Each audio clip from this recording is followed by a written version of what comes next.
We are finally heading to Draxall.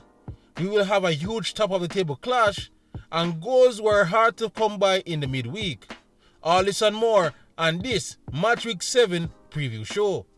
Welcome back to JampL Fan, and we will have a truncated match week with only 6 games on the docket, but it should be a fun one anyway. We will start with this season's first Draxall doubleheader. Molynes versus Humble Lion. It is early in the season, but no one will blame the fans of either teams to already consider this a relegation 6-pointer. Both teams currently sit at 11th and 13th in the table respectively, and I am sure both teams expected to be much higher up the table than that.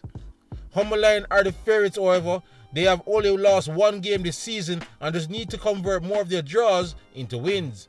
While Molynes' issues also seem easy on paper, with their attack looking decent so far, their leaky defense is the area in need of improvement. And the head-to-head stats don't spell encouragement either, as Molynes has failed to keep a clean sheet in this fixture in their last 6 attempts. But they will take a similar score to their last meeting when they won 3-2. Another game like that will set up Match Week 7 well, as Molynes will face Humble Lion 1 PM at Draxall this Sunday. Mount Pleasant versus Tivoli Guns. Mount Pleasant are unbeaten so far this season, but they are winless in 3 games. They have one of the most frustrating characteristics I've ever seen in a football team. It's a shame more detailed stat tracking is not done in the JPL at this moment, because I'm 99% sure it would tell you Mount Pleasant leads the league in chance creation, but near the end of the pack in goal conversion.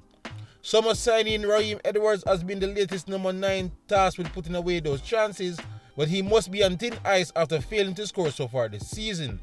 While Tivoli started the season very slowly, and after digging out a 1-0 victory against Racing United, they are hoping to finally be off and running in the league. But the lack of goals remain a huge issue, as outside Fuller, the attackers are misfiring. Now they head to Draxall, where they failed to score in a 1-0 defeat against the very same team last season. This match will be at 3:15 PM this Sunday. Molynes versus Harbourview. It's a little too early to panic, but Domo only needs a win as bad as P. Diddy needs a good lawyer. To say things have not gone to plan so far this season would be a great understatement, as they have lost 4 in a row. But there's hope, as there are now 39 rounds this season, so there's plenty of time, as well as they have yet to play at Dumbo Sports Complex. That changes this Sunday with the visit of Harbourview. Now it is safe to say that the Stars of the East are much more competitive so far this season, but is missing some attacking flair to reach the next level. They may be over-reliant on Chung to get the goals, but as a team, they are much improved defensively. So they should not expect a repeat result of the fixture last season when Dumbo blanked them 3-0. We will find out for ourselves when Dumbo hosts Harbourview 3 PM this Sunday. Montego Bay versus Portmore. Catherine Hall will play host to arguably the week's most anticipated match. League-leading Mobe will take on the high-flying Portmore, who, after a rough start, has since found the magic formula that led them to 4 wins in a row. Romero Guthrie is my early pick for player of the season, but major credit must also be given to the youngsters Tej Bryan, Junior Grizel, and Zane Pinnock for this latest run.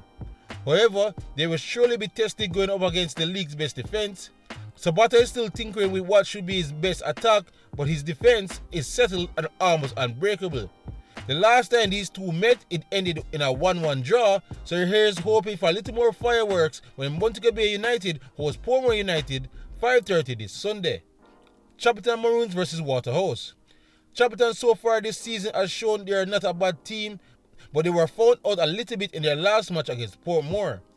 They like to advance their right back pretty high when attacking, leaving Austin pretty exposed to cover a lot of space in the back, and more often than not, he's good enough to get the job done. But if opposing teams double down on that area, it could unravel the strategy.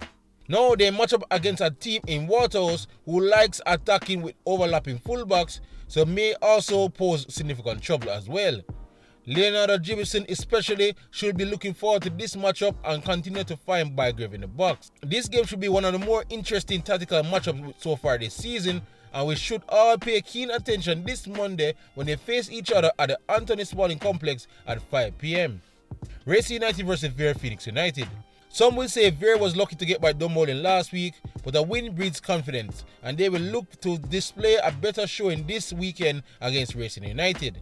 The newcomers started the season pretty well, but they are now finding out just how difficult it is to get results in the top flight, and they are not exactly playing poorly, but perhaps they lack that elite number 9, ironically like Edwards, to pull all the project together. As for Veer, I believe this is one of the few teams they match up well against and should fancy themselves getting a result. It should be a fun one when Racing takes on Veer Phoenix United 7:30 at the Anthony Sporting Complex this Monday. So that's all the teams as usual, but before I get to my predictions, let's go to the local news. We have a trio of matches involving JPL teams report on this week. This past Thursday, Tivoli took on Molynes United at the Stadium East in a reschedule of their match week 1 game, and despite promising moments for both teams, the game ended in a 0-0 draw. The same day, Waterh traveled to Mount Pleasant in a rescheduled game from their match week 2, and according to reports, the home team edged the general run of play and even missed a penalty before eventually both teams shared the spoils in another goalless draw. And then later that same night, the defending JPL champions were played in Dominican Republic against host team Mocha FC in the first leg of the Caribbean Cup semi-finals. After a lengthy weather delay, Cavalier was able to hold Mocha to a 0-0 draw before they do it all over again in the second leg this Wednesday in Kingston. And finally, the Reggae Girlz went down 3-0 in France to their host nation in a friendly international this past Friday. Okay, so that's it for the news. Let's look at this week's community poll. I asked you guys, are Dumbo Holding already favorites for relegation? And after 104 votes, 66% of you guys said yes. And yeah, I agree. It's kind of easy right now based on how they're playing and where they are in the table. So they are definitely favorites. But do I believe they will get relegated? I need more time to look at that because they have shown very, very brief flashes of quality so far this season. They just seem to be lacking goals in attack. I still finding out that Ajuba Johnson is not being utilized lately. We'll see how they work it all out together when they finally play at home at Dumbo Holding. Alright, so that's everything out of the way. Time for the fun part in terms of predictions. And this time I will have my prediction pinned in the comment section below. So when the review show come by, you guys can see that sometimes I'm a genius when it comes to these things. Molynes versus Molynes. Interesting game. Molynes definitely, when they get it going in attack, don't be surprised they can wrap the score on you. But it also seems that their defense is always left bare. Molynes is also one of the better teams structurally in defense. So I'm going to say, I think Molynes edges won 1-0 against Molynes. Mount Pleasant versus Tivoli. To be honest, this game just screams 0-0 at me. Both teams are finding it difficult to find the back of the net, but Mount Pleasant definitely have the quality and depth. So I will think that Mount Pleasant will find a way to edge this one 1-0 at home at Drax Hall. Interesting to see how Dumboli actually get on in their first home game. Harvey is no easy team to push over nowadays. Their defense is much better so far this season. So I am going to, bear down more pain on Dumboli fans and say Harvey win this one 1-0 as well in Portmore. Alright, the big clash at the top of the table, Montego Bay versus Portmore. Very difficult to call. And I'll probably take the safe route here and say Montego Bay 1, Portmore United 1. Chapan Marlons versus Waterh. I think this is going to work out well for Waterh, honestly. And with the form Bagger is in, they might just pull this off well. And not to say you must sleep on Chapan though, so I'm going to say Waterh 2, Chapan 1. Racing United versus Phoenix United. This is tricky. It depends on what team Craig Butler and Lenny Hyde throw out for there.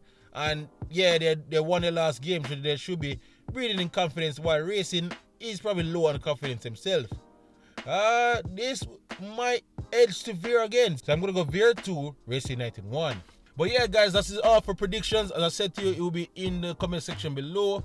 Let me hear your guys' predictions for this upcoming match week 7. Otherwise, please like, subscribe, and share as we look to keep you up to date on all things in the JPL, going all the way up to the final in May. Otherwise, for the great JPL content, you're already at the right place. JPL Fan. YouTube, big up yourself.